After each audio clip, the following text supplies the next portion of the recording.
Greetings, Dennis Fair, retired member of the Metropolitan Police Department, serving 29 years straight of uninterrupted service, retiring June the 8th of 2019. All of my opinions and statements are my own. I am not affiliated with the Metropolitan Police Department, nor am I affiliated with any law enforcement agency. For those of you that are familiar with this site, just ignore this part because you've heard it before, but this is basically for the new individuals that might be listening for the first time. Also, if you can, share, subscribe, like, as I always say. This is not a monetized web podcast or anything like that. It's strictly for your information. Some of the things that I say you might be able to use. Some of the things I say you might not be able to use at all or even care about. However, we're going to move forward. I'm sure a lot of you all have heard, and I've gotten a lot of comments in reference to this, asking how did this happen. This is in reference to the retired Metropolitan Police Department lieutenant who actually accidentally shot a library SPO, Special Police Officer, during a training session. If you haven't been following this, I'm going to elaborate on it. A lot of people ask, in the comments or have asked me to speak on it, and I have no, what's the word I want to use? I have no loyalty to the Metropolitan Police Department or any agency, although I did work there and I have no regrets, had a very fulfilling career. But when it's something that's negligent, I'm going to call it like I see it. As I've said before, if it's a citizen, I'm going to call it like I see it. It's no cut cards with me. In this particular matter, there was a lieutenant who was retired from the Metropolitan Police Department. It's my understanding he retired approximately 2 years ago. He was doing training and had a contract with the Special Police Officers of the library, DC Public Libraries, from what I understand. During this training session, this was a training session at the bottom of the Anacostia Public Library. I guess they have a large multi-purpose room or training room where they conduct maybe special events. So if you have a meeting or something affiliated that the library will allow you to use. And I guess they had an understanding with him where he was able to use this particular facility to do training. Now, this particular training obviously was not dealing with live weapons. This was supposed to be ass baton training. The ass baton training deals with the retractable ass. It's kind of like a nightstick, but a more modernized version, which you extend it, and when you extend it in a quick manner, it extends on its own. And it's pretty much like an iron pole. In this particular matter, do not ask me why, because there's some things I can't answer. Why this lieutenant, who I did work with and I'm familiar with, I know him well, and this is a very unfortunate situation, but why he had an actual live weapon during the training of an ass baton, I have no answer to that. In this particular matter, and I'm getting my information from the news, so this is not directly coming from me. This is not hearsay. This is actually the news that stated what happened was there was a situation after the training was concluded. The female and others were going to take a group picture. And it's my understanding that the female stated that she wanted to take her mask off so that she can take a picture, which is understandable. A lot of people don't want to take pictures with the mask on so they can be seen. From my understanding, and why he did this, I don't know. But he thought that he had, first of all, he shouldn't even have had any form of weapon, not even a training weapon. I just don't understand why you would need a training weapon if you were doing ASP training. I mean, a lot of times when we have had that training at the Metropolitan Police Academy, the first thing you do is get rid of your weapon, meaning they lock it, secure it, they check you to be sure you have no weapon and what have you before you even start that training. He thought that he had a training weapon. And a lot of times you'll see these weapons during training. There'll be a bright orange. Sometimes they're blue. They're various colors, but other than black. They don't look like an actual replica weapon. There are a lot of different colors. Sometimes you might even see one that's lime green. For whatever reason, he drew the weapon, pointed at her, and it's my understanding there was some form of joke about don't take your mask off, and he simulated like he was going to shoot her, and I guess he pulled the trigger, and he actually had a live weapon, and he killed her. And I mean, there's no way to explain it other than that he killed her. Obviously, he was in shock. From what I understand, a lot of the individuals that were in this training class thought maybe this might not be real. Maybe this was some type of role play, or they were part of some type of scene. Obviously not from training. If you hear a Glock go off inside of a training area, it's extremely loud. You know for sure it was a real gun. And obviously when she started bleeding profusely, you know this is real. And it's my understanding from what the news and the paper said that the first statement is, why did I do that? Or did I just do that? Something like that. It's negligent on his part. I don't understand, because he has experience. He's actually been at the training academy, at the house where we do a lot of simulated training for active shooters. I can't explain why you would even play like that, first of all. Years ago, they had what's called a laser rule. You never pointed, even a training weapon, you never pointed that weapon at anyone, even if it was bright orange. We had what's called a laser rule. You never laser someone. Obviously, if you point that weapon at somebody, you have to treat it as it's an imaginary laser. Obviously, if you're pointing at somebody, that laser just struck that individual. That's a way to get into a good concept of safety when it comes to dealing with handguns and any type of weapon. You don't point the weapon at anyone, even in a playful manner, unless you intend on using it. That's one of the first things that you were taught in the academy, well, at least was in the 1990s. I don't know what they teach now, because a lot of the training has been watered down, and a lot of the individuals that conduct the training have never really experienced anything on the street. They just go from, a lot of times, straight from the academy, and somehow they wiggle their way into back to the academy to train. Obviously, you have no experience. How can you train someone when you haven't done any time on the street? And a lot of times, that's what happens. You got the blind leading the blind, or the mistrained or untrained training individuals. It doesn't work. So in this particular case, you never point a weapon, whether it's loaded, simulated, or anything like that, at an individual in that type of situation. He pointed the weapon at her. Not only did he just point it at her, he pulled the trigger. For whatever reason, I don't know why he had his actual weapon in his holster.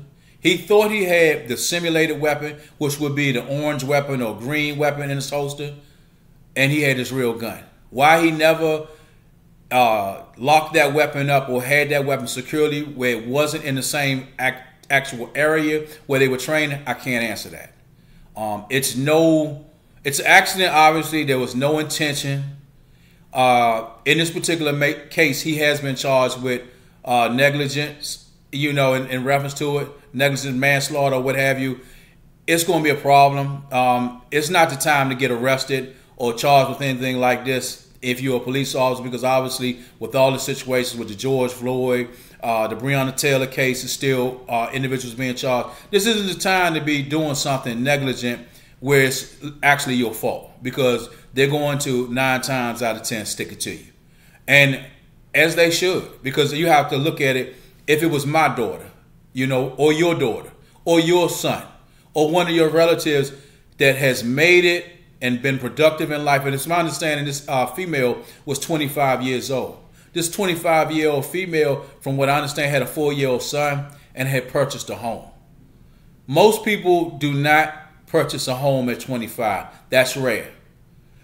What do you do, and what do you tell this female? Now, of course, Chief Conti made it clear this individual was retired, basically to wash their hands with him. He's not affiliated with the Metropolitan Police Department. He was acting on his own capacity. He is not affiliated, and they want to just basically clear their name. They don't want any parts of it. And this is a situation where he was acting in a private capacity. From what I understand, he had a contract to train the special police officers of the library and things of that nature. However, I'm not sure if he has insurance or what type of insurance policy he has, but I can say this: even if he doesn't do any time in reference to this, it's going to be a very easy civil case to uphold. So for the most part, his finances, his retirement pension is gone. That's over. What the judgment is going to be, he can't even afford, he doesn't have it. But I'm just saying, to make a long story short, they do know he gets a pension every month for the rest of his life. 9 times out of 10, that's going to be garnished. If he has property, that's going to be taken. Whatever assets that he has, they're gone. You can consider that a done deal. There is no way around that.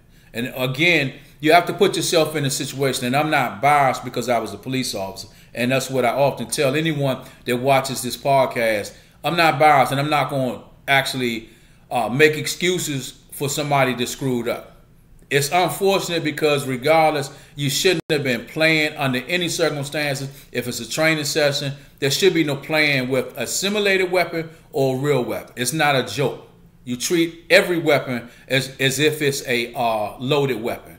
Any weapon, even replicas, toys, anything we come in contact with, we found or recover, we treat those weapons that we recover as if they are actually loaded. Even if they're not even operable, we still treat them as they are fully loaded and ready to go. So I would never pick up a weapon that's recovered and as I pick it up, hold it in this manner and point it at one of my partners or point it in an area where citizens could be struck, just in case. Of course, this rarely happens. The weapon goes off on its own. Even if my hand is not in the trigger, you still have to take into consideration if you didn't have the weapon pointed at someone and you kept it pointed to the ground, even if it, say for example, it went off by itself, it would strike the ground versus a citizen or your partner or penetrate someone's home. I do not understand for the life of me why he did this. I'm not sure if it was a situation where he was maybe joking with the female. A lot of times men do show off when there are females around. You know, this ego thing, you kind of forget the capacity that you're in as far as training. You want to show off. It's a test. It could be all types of things. And I don't want to give reasons why it happened. But the bottom line, it shouldn't have happened because it's no other way around it other than it was negligence. And you have to take into consideration, I look at it like this. What if that was my daughter? I have a daughter that'll be 26 September the 1st. But what if my daughter was doing that for the library and she was in a training session and I get a phone call that my daughter's dead now because of his negligence? Not that he accidentally shot her in the process of trying to take down a perpetrator or active shooter. You shot my child, and this is hypothetical. I don't even like to use that terminology, but I'm just saying, you killed someone, and we won't even use my child.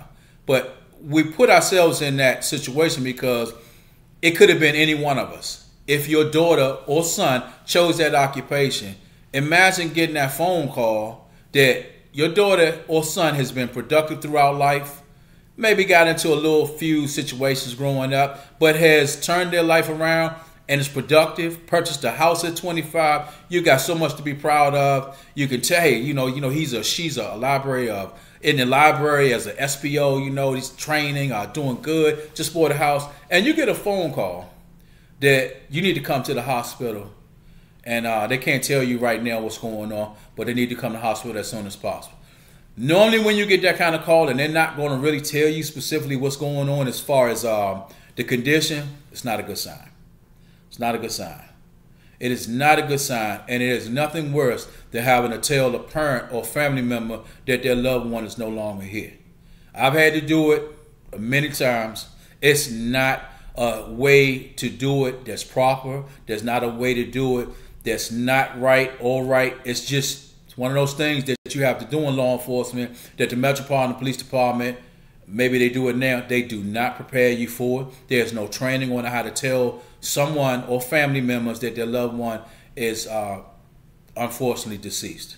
A lot of times they put you in a room, for example, in the hospital. They have a certain area for the family members, and a lot of times the hospital staff doesn't do this. They leave that either up for the detectives or the reporting officer. And a lot of officers have no clue how to do it because there is no specific format or right way or wrong way to do it. But you have to use common sense and use your best judgment. But imagine being in that situation where you get that phone call. Now, your loved one wasn't in an accident or car accident or somebody struck or anything like that. This is a situation that could have been avoided. This is a situation where someone was being negligent, toying around in a training situation with a loaded live weapon that shouldn't even been downstairs in the Anacostia multi-purpose room. Why did you have a loaded weapon downstairs in the Anacostia multi-purpose room doing ass training? Why? What does the weapon have to do with the asp? And that's just common sense. If you're going to do some form of training with the training a weapon, the orange weapon or blue weapon, everyone should have secured their weapons, and it should have been a fully checked, and including you as the training individual that's got the contract. You can't be relaxed or lackadaisical because you are actually the one that's doing the training. And that happens a lot of times. You get complacent. You've done this training so many times. Got a few females in the room. Us guys a lot of times like to show off, be the center of attention. And look at you now. You just killed this female, and you have a criminal charge that's likely going to give you some type of jail time. I don't see them not giving them jail time, because right now, doing something like that and being, even though he's not law enforcement no more, he still wears that same stigmata. So he's going to be labeled in a jury. The first thing they're going to say, this dude is a retired Metropolitan Police Department officer. You know, and a lot of people bias towards police, and I get it.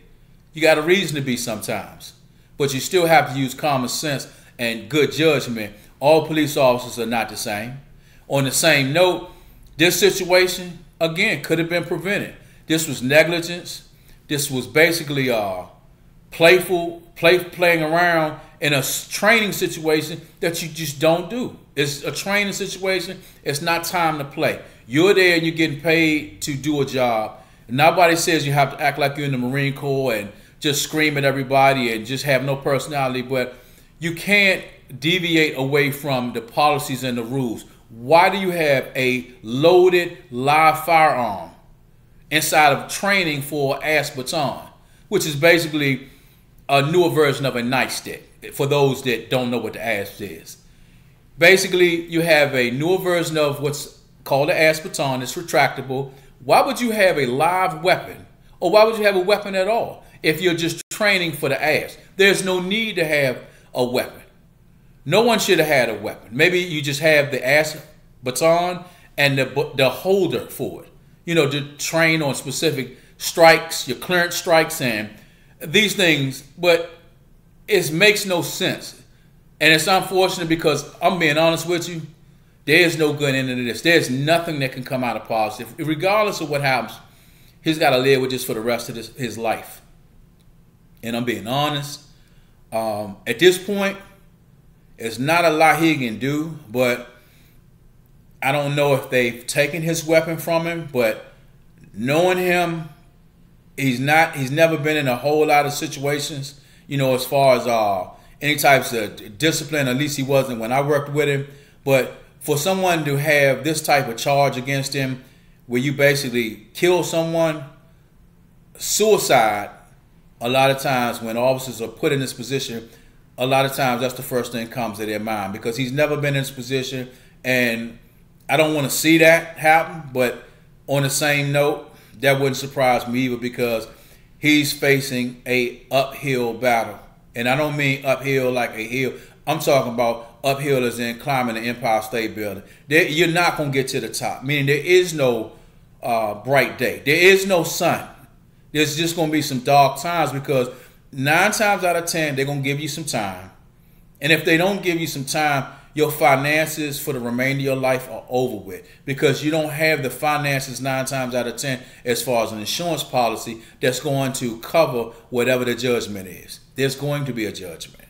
Easy judgment. This won't take a very thorough attorney or anything like that. There's going to be a settlement. It's just a matter of what the family wants to accept. And from what the last I understood, the family has no comment. Now, I did see a brief candlelight vigil. Very sad. Very, very sad. You know, a lot of, I think some of her family, or maybe it was her brother, said that he looked up to her. You know, she had accomplished so much. And a purchase of a home at 25 is a major accomplishment. A major accomplishment. And most people don't reach that status at 25. You know, a lot of times most people are not even mature enough to even think about a home at that stage. You know, so that was a major accomplishment, and she has been robbed of everything.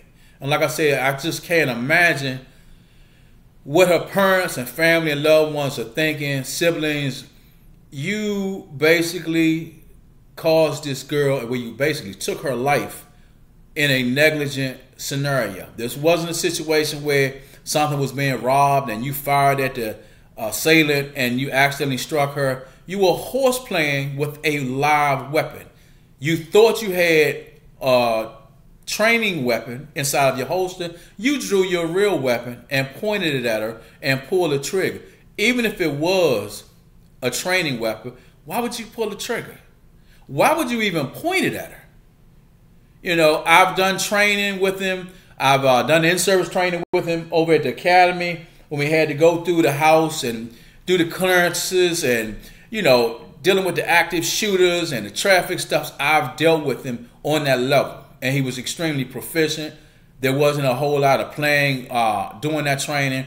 A lot of times when you retire, sometimes you get away from your actual regulations and training. You don't follow the same format that you follow when you were actually within the Metropolitan Police Department organization. You kind of lean away because you're doing your own thing.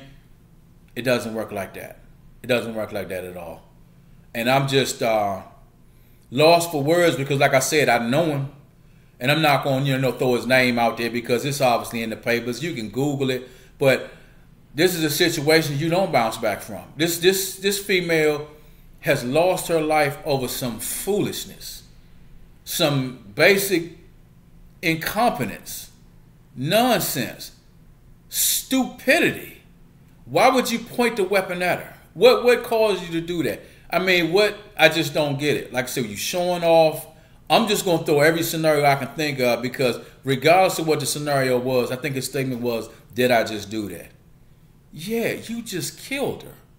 And, obviously the individuals that work with her co-workers, a lot of these guys and girls, females, adults, women, or what have you, will never be able to take their jobs again. They're going to be traumatized for the rest of their life. You see someone get shot in real time and get killed that you know, and I'm talking about somebody that you know. It wouldn't matter even if you didn't know him. That's a very traumatic experience. You just watch somebody get killed that you were just talking with. Maybe you had a rapport with. Maybe you even communicated with friends. Hey, look, what time are you going to the train? Can I catch a ride with you? What have you? Now this person is dead. This female just purchased a home. Now, obviously, they're going to have to foreclose this home, try to figure out how to sell it. Who's going to be who's going to be in control of the estate? Things like that. And the parents now have to worry about burying her in a situation. Now, obviously, no one wants to pass or die or anything like that. There's some things you can't control. Can't control any type of disease or things like cancer and stuff like that. But this is a situation that could have been prevented. This was just strictly negligence on the lieutenant's part. And I'm not going to sugarcoat it. Yeah, I know him. I'm not going to sugarcoat it at all. That was just a stupid move. Now, we've all done stupid things within our lives. But when you do something stupid, and even if it didn't amount to her losing her life, you took a loaded gun, and even if it wasn't loaded, a replica, and pointed at somebody. You know from all the time you had on within the police department that that's a no-no. You don't laser anyone. You don't point a weapon at anyone, even if it's a training weapon. You don't do that. Now, if there are some scenarios in a controlled setting where we have weapons that shoot paint or shoot rubber bullets, that's a whole different situation. And also, even with that, you are checked. You are giving a wooden stub with your name or your gun locker on it. Everybody has that. And then the training proceeds. And a lot of times, you don't check everybody's holster to be sure no one has a live weapon. And even in a few situations like that, some clown, and I'm going to call it like I said, got back to the training class and evidently didn't follow direction and had a live weapon in the training class. And they had to be like, what are you doing? Where were you at when everybody got the numbers and the tickets? But this is one of those individuals that didn't come back from break on time and I guess somehow forgot the directions, didn't follow the process, and entered the class with a live weapon. So they had to go back upstairs and give their weapon up and get the little wooden thing with the gun lock on it. But it happens. But it's negligence. And because you're a police officer, it doesn't make you perfect. It doesn't clear you of negligence.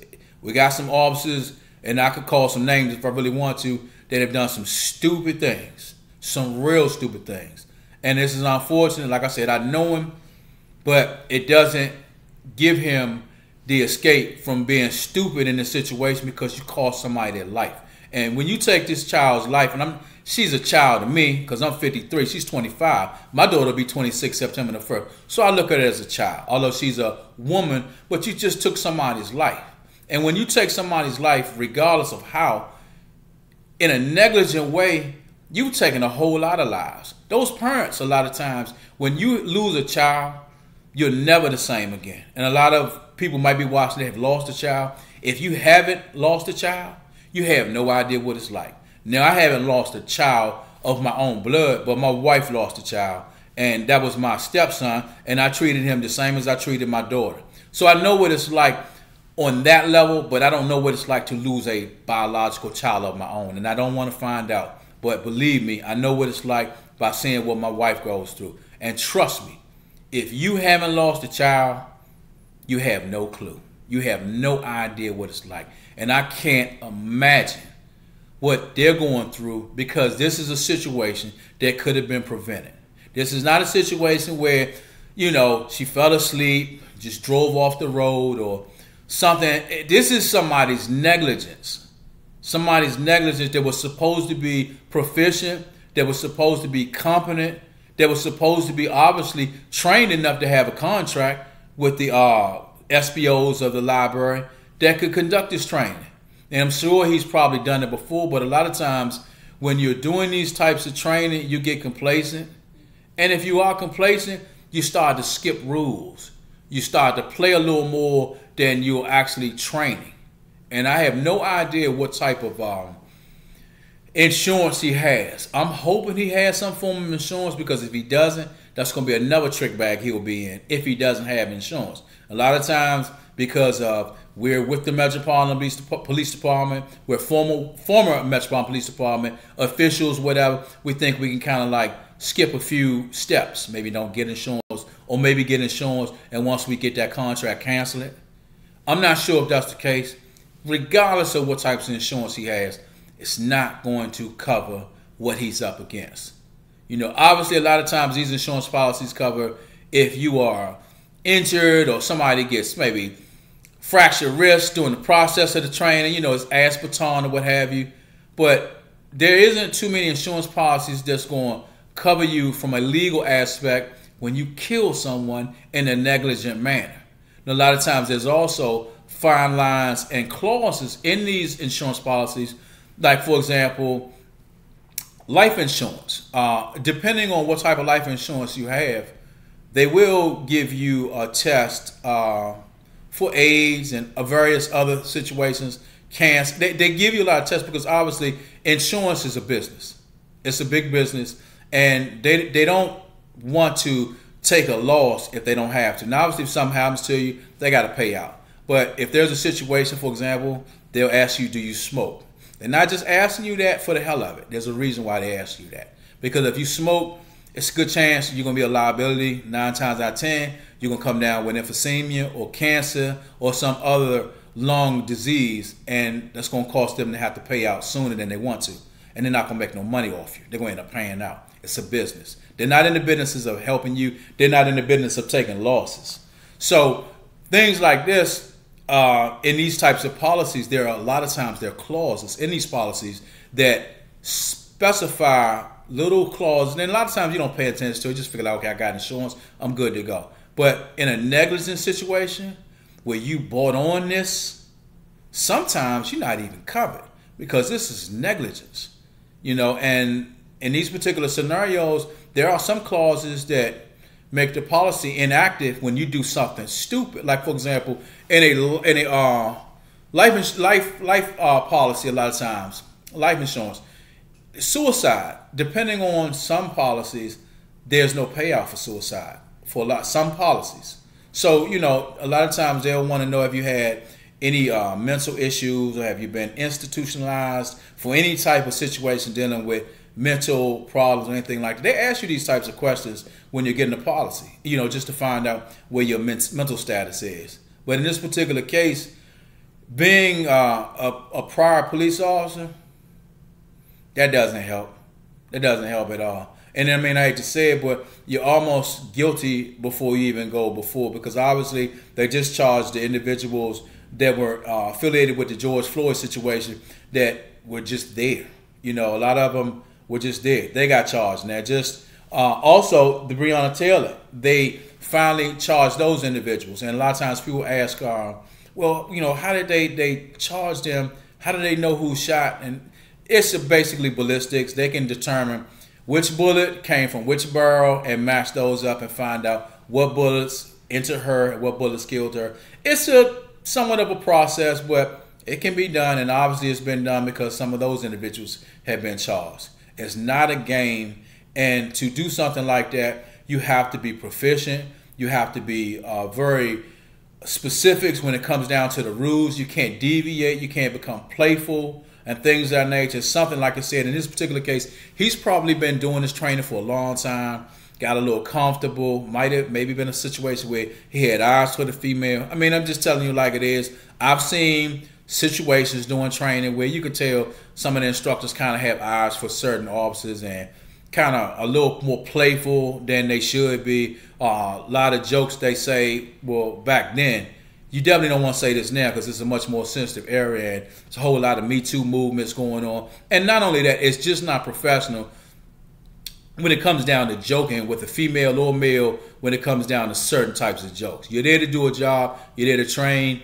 Do what you're supposed to do.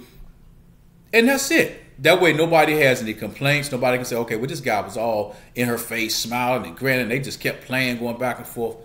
You lose credibility when you're doing stupid things like that. And again, this is a situation that could have been avoided. It's just straight negligence. Why you would have a live weapon in a scenario where you're training for a ass baton is beyond me. Of course, Chief Conte was quick to say, hey, look, he's retired. He's not MPD. Of course, you want to wash your hands. You want to clean your hands with that. MPD has enough problems as it is, like basically no staffing. And they don't want to take that heat. And obviously, like I said, they trusted enough in him to give him the contract. Don't know how long he's had the contract. But obviously, you basically, it's no way out of that. And I'm going to be honest with you. If Johnny Cochran was living, Johnny Cochran couldn't even get him out of it. Bottom line, also, there's video footage. Now, I'm sure this is not a situation with the Metropolitan Police Department where they obviously show body-worn camera footage. And they're not going to show this type of footage because this is on a whole nother level. They're not obligated to show it, and this is a private situation, and you don't want to show this footage and this individual was killed basically live on camera. Now, obviously, this particular footage is going to play a major role when it comes down to the court. Obviously, it's actual, from what I've read, the footage is there. It does exist. It basically shows everything and every account that he said happened. So they took him to homicide immediately after it happened, questioned him, and it's my understanding from what I read that he pretty much lost his composure. And the average person would, especially the police officer that has no type of criminal history, has never been charged with, basically, in that particular case, probably not even a ticket. You're charged with negligent homicide. Negligent manslaughter for the most part. That's a problem. That's a problem. You're not charged with excessive force. Manslaughter. That's heavy. Not only that, you're not the Joe Blow citizen, not to put citizens down. You a former police officer, so you basically guilty before you even go before trial. You know how that goes. You're a police officer. It's not like back in the day where a lot of times police officers were considered innocent until proven guilty. You're a police officer. You are judged before you even go, no matter how proficient you are, no how much of a good officer you are. When they see you, they think about the George Floyd situation. They think about the Breonna Taylor situation, regardless how proficient and righteous you are as a police officer. You stereotyped. It's just how it is. And there's nothing you can do to get around that because officers, a lot of times, make these stereotypes come true. And I don't know if you've had a chance to watch the video. I recently had a chance to see a video of a Atlanta, I believe it's an Atlanta police officer. If you have a chance, Google this. It's an Atlanta police officer. I believe he's by himself. There's a female that I guess, I don't know, in some particular jurisdictions, if you don't sign the copy of the ticket, you are subject to be arrested. Not sure if that was the case, but to make a long story short, the officer attempted to arrest the female. First of all, he didn't have any backup. He didn't call the female officer to assist him. Basically, he's going to lose his job, and he should. And he actually should be brought up on charges. The female evidently was having problems or asking him his name or something like that. And this officer lost it. It was a black officer, had a mask on. You got to Google it. And you can see he slams this female down, and he can't get her cuffed. He can't get her hands around. Instead of calling for backup, which you are required to do, if you got a situation, first of all, you're not supposed to be, and I've seen officers actually do this, and next thing you know, they're screaming on the radio for backup. You're not supposed to try to make an arrest, regardless of how small the female is or how small the male is, or if you think you can take them. You're supposed to call for backup, not necessarily to protect you, but protect the person as well. Because if that person decides today is not a good day for me to go to jail, you got a problem. And to prevent you from having to do something stupid, like use your service weapon if the individual starts fighting you back and basically getting the best of you, you call for backup. So that doesn't take place. This individual did not call for backup that I saw on the camera. Slammed this female on the ground, got on top of her. I mean, he body slammed. I think he got his legs from behind her and just took her down like a wrestling move. Then I believe he tased her. It's just a bad scene. If you get a chance, Google it. It's a bad situation. That's why I tell people all the time, the situation in law enforcement is not going to improve because you got a lot of officers out here that have no common sense. And this is a particular case, no common sense. But you got to see this video. It's very disturbing. It's in Atlanta, I believe. He slams this female down, and of course, it hasn't gotten a lot of publicity for whatever reason. I don't know. This is a black female. This is a black officer. Maybe that's why. Maybe it would have got more attention if it was a white officer and it was a black female, but it didn't get the attention. And I'm not saying that it's right because it's a black person or a white officer, what have you. What happens is the news actually finds it more newsworthy if it's a white officer slamming somebody black, because it's going to stir up the hornet's nest. It's going to make the news a little more exciting, or people are going to get more upset, you know. So it's not that it's right in this particular case. It should be publicized regardless. If you got an officer slamming a female or a male down that could have been avoided, you just slamming her down because you want to arrest her, even if the arrest was justified, without calling backup. So you can't get the handcuffs on. You slam her down and you pull out your taser. Now, he did put the taser on her back. I'm not sure if he actually tased her or not, but it's pathetic. 9 times out of 10, you see the video, he's going to lose his job for sure. And he'll also be probably charged in a criminal situation. So there are a lot of things. If you're not following the news, I follow it a lot. There was also an individual that was maced, former military individual that was maced by some officers. I don't know the whole scenario. I do know he didn't stop when he was pulled over originally. So he pulled to another location, and for whatever reason, he didn't want to get out of the car. I don't know if he had anything to drink or not. I don't know what that case, what the results of the case was, but I do know the officers were cleared of any wrongdoing. Now, they did mace him, but for whatever reason, they were cleared. And a lot of times people are very forgetful. You know, you hear the rah-rah when something goes down, but a lot of times as it passes by, people are forgetful. They don't even bring it up anymore. You know, I follow these cases because, not necessarily because I'm a police officer, because I'm human. So it could be me getting slammed down. I could have the police pulling up on me. I'm still black. I don't have no cut cards. I'm still black. I still can be profiled. I'm not going to sit here and tell you that because I was a police officer that nothing can happen to me as far as profiling or being mistreated from that aspect. Because when they see me, they don't see no uniform. They don't see anything on my back or any tattoos that I had that say former police officer. You know, a lot of times they stereotype me just like they would stereotype you. So it's no different. I use common sense, good judgment. I'm not going to sit there if I'm pulled over, get the police a whole lot of rah-rah, because I know in that particular situation, I've worked with some newer officers, and some of the officers from the newer generation that are very scary. They will shoot you in a heartbeat. You make them, you shake them up. A lot of times, all they know is pull that gun, and it's not a pretty scene. I've seen officers that I've worked with, some of the newer guys, on every traffic stop, they had their gun out the holster. So I'm looking like, okay, what's going on? This is a traffic stop. But a lot of times, a lot of these individuals are very scary. So you don't want to be talking and screaming at an officer that's already on the edge. You know, you got to use some common sense and good judgment. All that F the police, you know, I get it, but what does that really do when you're in a situation and you got pulled over and you screaming at the police? Guess what? Next thing you know, get on that radio, he gonna call for backup. You'll get a whole bunch of other hostile officers. Basically, you stirring up a hornet's nest. More hornets coming to the scene because they got one of those hornets that's basically screaming for backup, and he got a situation. And depending on where you are, it's not gonna be a pretty sight. You somewhere down south, or you somewhere on the back road where the officers basically like this show that was on HBO. We run this city.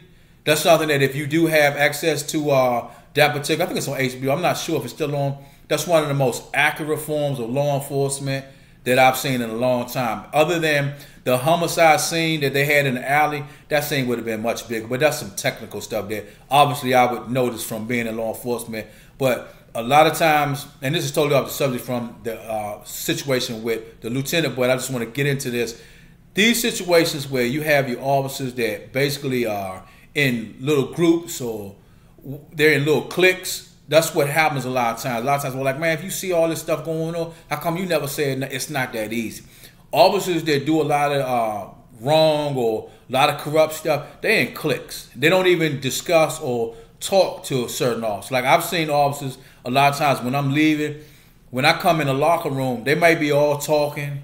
And as I come in the locker room, they kind of like shut up while I'm at my locker.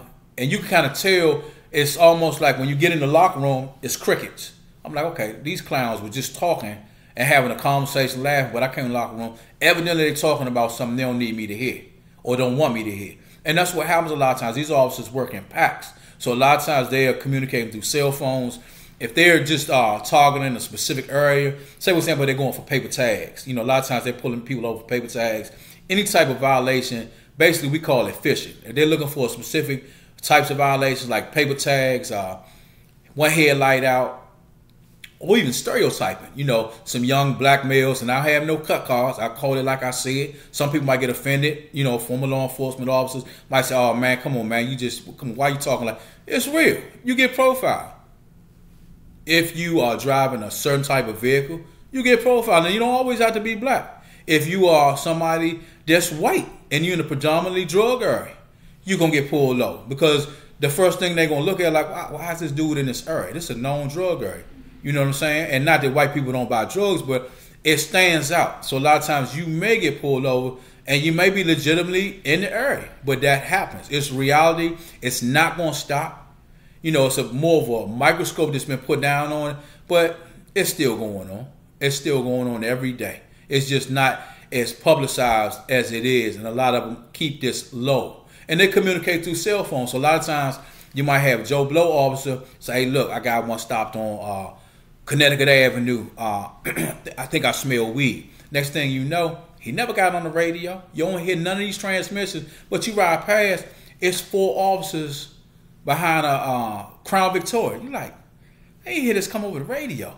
They all communicate through cell phones. So a lot of times, one got a little, if they think they're going to get some dope, they're going to call the rest of the officers come like hornets. And they're going to, next thing you know, they're searching your vehicle. They don't have no reason to search your vehicle. But if you don't have any knowledge or you don't know the law, they're going to violate you. They're going to take advantage of you. First thing they're going to ask you, well, you know, do you have anything in this vehicle that's illegal? You know, a famous line, or would you mind if I search your vehicle? A lot of people don't know the system. They have been in the system. You've been in the system, you know, caught a couple of charges. If you're going to go that route, you should at least know the laws.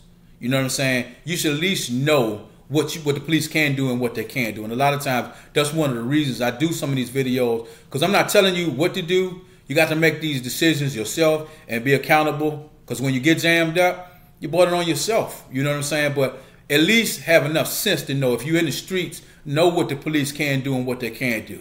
Because like I said, I'm going to do a couple of other videos.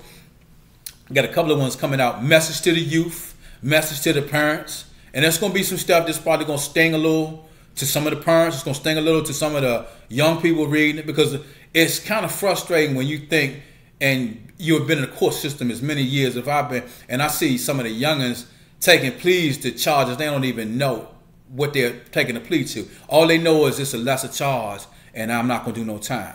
You taking a plea to something you didn't even do. And you obviously got a court-appointed lawyer, because the average youngin in the streets can't afford a lawyer. I see court-appointed lawyers, and the court-appointed lawyers are not going to trial. Because why? Why would I go to trial for me and I'm getting the same money that I'm getting for Joe Blow over there? Nah, let's cop a plea. That's the first thing I'm going to do.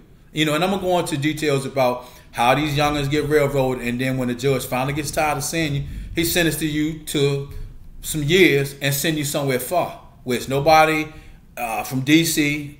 near you. Your parents or loved ones can't make that trip to Oregon or wherever they ship you off to, and you basically on the slave ship. Because the prison system and the criminal justice system is basically legal slavery. Some people don't like that. It is legal slavery. And if you look up the whole situation when it comes down to slavery, slavery is not illegal when it comes down to when you have committed a crime. If you do your research and read up on that, you know, it's not. And everybody's benefiting from the criminal justice system except individuals that's actually part of the system. You know what I'm saying? And I'm going to go into details about all that as far as the school system. A lot of times basically creates a pipeline from school straight to the prison system. They set you up to go straight to jail.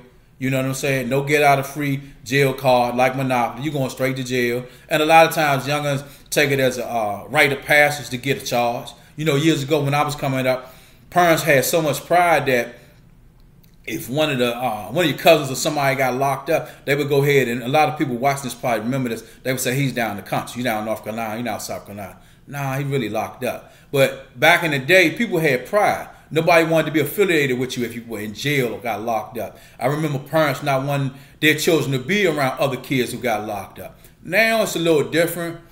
JoJo got locked up. Everybody throwing a party when he come home. Everybody want to be around him. And guess what? Within 6 months, Joe Blow right back in jail again. You know what I'm saying? So it's a lot of times you're conditioned to live more comfortable in jail. And I have come in contact with individuals that told me that they function better in jail than they do in society because they are used to living that type of life. You know, I couldn't do it. I chose another path. Me personally, I'm married now, but I like females too much to be around a bunch of dudes all day. That's just not my thing. But I can't knock what somebody else's do as far as their decisions. Everybody does their own thing. That's just not my thing. The only thing about that, when you choose that type of life, eventually, not always, eventually you come around and you realize after you got some time to think that you basically screwed up. You sitting in this joint for 5 years, you thinking, you reading, you picked up the autobiography of Malcolm X. Now you might have a little knowledge of self. And guess what? You realize you screwed up. So you can get yourself together. You come home, maybe 10 years later. Guess what? Times have changed. You are absolutely out of the loop. Nobody's going to hire you. A lot of times you're in your 40s. First thing Joker want to know is, where was you at all this time? Where's your experience? Where's your background? Where were you at? Where's your references? You can't put, I was locked up on an application. And I know a lot of youngers get locked up, go to jail. Show me what job you can get that pays well where you can use jail as a reference or experience. I was locked up. I got 50 cents an hour while I was in the jail. You know, I got 50 cents an hour while I was locked up in Oregon. Or I did, 25 cents an hour while I was in Texas. That's slavery all day. You know what I'm saying? So when you make these decisions and you get yourself in a situation where you're locked up for over 5 years, time goes by, your friends cut you off, your parents die off. You know what I'm saying? It happens. I'm not saying it like I want nobody's parents to die. I'm just giving you the uncut truth. People go on with their lives. And if you got a girl or you know, what have you, if it's other situation, if you're a female that catch a charge, people go on with their lives, they move on. All that, we're going to do this time, but we're going to keep it real. It's a few folks that's going to stand by you, but only a few. You're going to see who your real friends are. They're going to cut you off and move on. You was cool when you was out. Oh, man, that dude was fun, man. Remember when he used to do this? Remember when he shot at so-and-so? Yeah, man, Joker was wild. Guess what? You locked up now. They done moved on with their lives. You know, so-and-so got married. You might get a few letters, but, man, nobody got time to be getting stamps and all that and getting up money orders from the post office to send you something to put on your books. You basically out of sight, out of mind. But I'm going to touch on that. I'm going to get really raw into it. I got some more topics I'm going to discuss as far as the active shooter in Uvalde, Texas, in reference to the negligence against on the police officers that were scared. If you saw the video, you saw one officer using hand sanitizer, and then when the shots fired, you saw one officer back off like he was scared for his life, which is reality. And a lot of people ask me, could this happen with the Metropolitan Police Department? Absolutely. And I'm going to tell you why, because we got some officers that are very proficient with the AR-15, with these long guns. They can go to the police range and shoot a hole in the target. But it's not the same when you go into an active situation where it's not training and you hear that live weapon going off. And that's when you're going to separate the men from the boys. And I hate to use that terminology like that, and hopefully no one's offended, but I'm keeping it 100 with you. It's not the same as when you're training and the target faces you, fire 2 shots. Target will face you again, fire 3 shots. That's simulated. That's nice and peaceful. You got time to actually aim. You got time to gently control that trigger pull, 3 pounds of pressure. You know what I'm saying? 3 pounds of pressure on that Glock. Pull that trigger without jerking that trigger, and your round should go where they're supposed to go. But when you hear a serious assault rifle, like an AK-47 going off in a building, we'll see how thorough you are then. See how much the training kicks in then. You're going to see who the men are and who the boys are. You know what I'm saying? And you got a lot of individuals that have been in the military, have a lot of experience as far as that's concerned, but have never faced combat. It's not the same. And just like you saw some of those officers backing up when they heard those shots, you saw one clown officer in Texas using hand sanitizer. That's not the time for hand sanitizer. Worry about your hands getting blown off. The fact that your hands are not sanitized, you might touch something, is irrelevant. They had no training. They were scary. Even the chief, like I said, I went into it before, the chief didn't even have a radio. He had to use a cell phone. That can happen with the Metropolitan Police Department because you have a lot of individuals that are on the Metropolitan Police Department that did the training, but in the tactical house, which is training. You know, you got to clear the tactical house. It's not the same when they're shooting rubber bullets versus somebody with an AK-47. AK-47 has a very distinct sound when it goes off. And trust me, it will wake you up. If you are sleepy and tired before that call comes in, you will be fully awake if you had 1 hour sleep. However, this is a situation with negligence.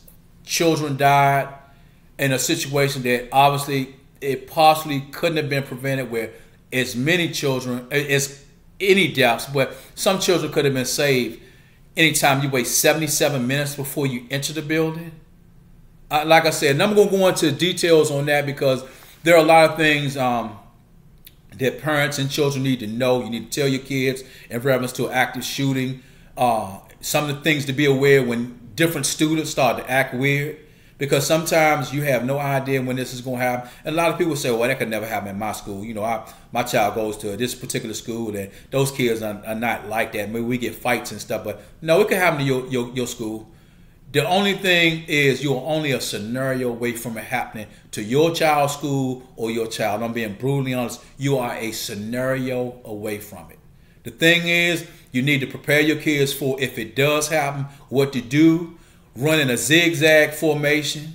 If there's a situation where a child is starting to talk about killing students, or I can't stand, they always picking on me, maybe I should get my father's gun, all that no snitching, that's BS. Get that out the window. If your child is not comfortable going to the teachers, which it shouldn't even be an issue, as a parent or grandmother or guardian, you go to the school system and say, look, I got an uncomfortable feeling, my child, or, you know, I've gotten word. You ain't got to say your child. I've gotten word that there's this child named Rodney is distributing this. What's the word I want to use? Demonstrating bizarre behavior. He's talking about this, talking about that. You know, open your mouth. You know what I'm saying? Because if you don't open your mouth and you get that phone call and they tell you report to GW Hospital as soon as possible, we got multiple fatalities, multiple casualties. You get there and they telling you they don't know how to tell you, but you know it's your child named so and so, and then they say we did everything we could. I mean, I hate to say it like that. You can't put yourself in that scenario where somebody's telling you we did everything we could. We are sorry for your loss. You know, you hear that stuff all the time with the chief saying that repeatedly on the news. We're sorry for your loss, condolences and all that. But sorry for your loss, condolences only go so far. And I got a whole nother view of him. And I mean, it's hard to go at him like that. But the bottom line is you have to ask yourself, Chief Conti is taking over the Metropolitan Police Department from Peter Newsom. Are things better with Conti or worse? You know what I'm saying? I don't know if his hands are tied. I do know him. He's a nice guy, but being nice doesn't solve situations. Obviously, he can't wave a magic wand and make 1,000 officers appear on the Metropolitan Police Department because nobody wants to be a police officer now. They $20,000 signing bonus, $3,000 in rental assistance, 2 weeks, 14 days in a hotel till you get yourself straight. They doing any and everything. Plus these particular advertisements on the New York subway. So that shows you how desperate they are. Not to mention they just had something on the news feed. The New York City police officers are leaving so quickly that some of them are not even staying and they're close to getting their pension. Forget it. They don't have the backup. They don't have any type of backing from the officials. They're leaving before they even make 20 years or whatever it is that they need to reach to get their pension. That lets you know it's dire. And the Metropolitan Police Department, for them to offer $20,000 for a signing bonus, it's not because they have money. They've also came up with a raise as well for the officers that are currently there. This is not a situation where they just have money or they just feel like we're going to look out for these officers. We love the police. No, it's in basically they are basically using fumes right now for officers. There are no officers left. They're not going to tell you that. It's not going to be on the news, but I'll tell you because I don't have any cut cards. But the bottom line is I got a video coming. I'm going to do the active shooting and go into details about that because school is starting for a lot of students and your parents need to know what to look out for and certain things you can't ignore. Talk to your kids when they come home from school. I know sometimes you're busy, you don't feel like doing it or what have you. You had a long day. See what they're doing on the internet. See what they're doing. You know what I'm saying? Open the door. You know, years ago I couldn't close my door and lock my door. Wasn't no lock on my bedroom door. You know, I had old school parents, but that's a whole nother topic I'm going to. But know what your kids are doing. Don't be one of those parents where next thing you know, they're giving you a call that your child shot somebody. You're like, where you get a gun from? Had a gun in his room for a month. You never noticed because you never went in his room. You never looked in his underwear and all that stuff. You the parent, child don't pay no rent. It's no such thing as a right to privacy. Say that BS. At least from my aspect. My daughter had a room. I went in my daughter's room, rambled through her stuff. I didn't care nothing about that. Like I said, I'm from another era. I'm not from this new era, you know, and I'm not knocking anybody that has a new era mindset. That's just not my mindset. I'm not from that era. I'm not from the social media era. So there's a lot of things I do totally different that's not done today, but they probably should be. You would probably get a lot better results. You know what I'm saying? I wasn't my daughter's friend. I'm still not her friend. I'm her father. Now, we have friendship type conversations and types of qualities, but I'm not her friend. I'm not hanging out with my daughter or none of that. That just doesn't work with me. You know what I'm saying? But like I said, I'm going to go hard on that situation. But know what your kids are doing. Know what your kids are doing and talk to your kids. I know a lot of times y'all working. You just sometimes want to come home and just chill.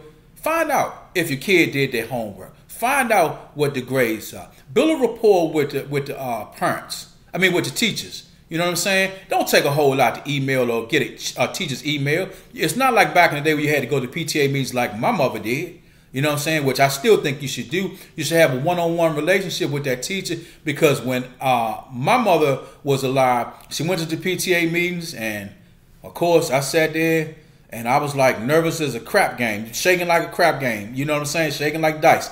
And a lot of times the teacher would tell my mother, well, he's very talkative, man. I see my mother look at me like that. I already knew I was going to get taxed when I got home. Like, damn, why she tell her that? And I was talkative. But these are the things before email. There was no email to communicate with a parent. You had to go hands-on. My mother went to these PTA meetings and found out what I was doing or what I wasn't doing in school. A lot of that is not happening there. You got the technology to email the teacher. Hey, what can I work on? What is his weaknesses? He's not a good listener. He said, don't go to the school and want to fight the teacher because they told you the truth about your child.